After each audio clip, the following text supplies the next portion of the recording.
Nerb, just because eyeballs are the size of ping pong balls doesn't mean they make good ping pong balls. A Nerb cannot be blamed for his love of scientific exploration, my dear Chloe. It is what makes him a Nerb. Then can we use the eyeballs to explore how an eyeball works instead? We could, but these are kind of small and... Squished. One might say that. How about we take a look at him? Most excellent idea! Let's do! The eyeball is a beautiful machine with lots of different parts working together to let you see. Poets say the eyes are the window to the soul. Well, the window to the eyeball is the cornea, a dome of clear tissue up in front of the eye that focuses light as it passes through. Look at that beautiful green eye, and brown eye, and blue eye. The colorful part is called the iris, right? Yep, it's right behind the cornea. In the middle of the iris is a black circle called the pupil, an opening that lets light into the eye.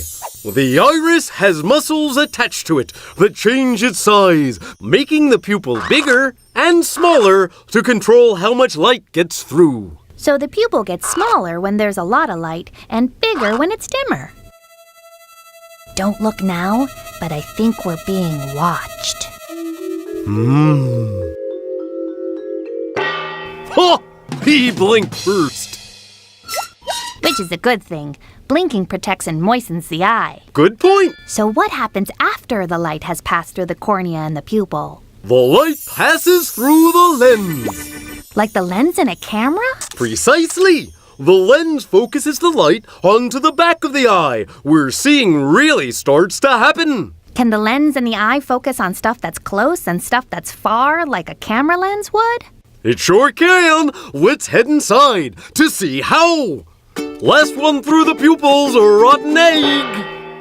The lens is held in place by a bunch of fibers which are attached to the ciliary muscle. Ciliary. The ciliary muscles change the shape of the lens to let the eye change its focus from something close by to something far away. What are you waiting for? Let's get focusing! To see something near, the ciliary muscle makes the lens thicker. To see something far, the ciliary muscle makes the lens thinner.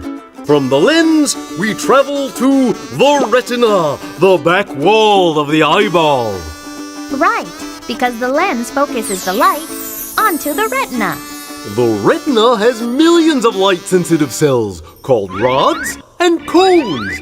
About 120 million rods and 7 million cones in each eye.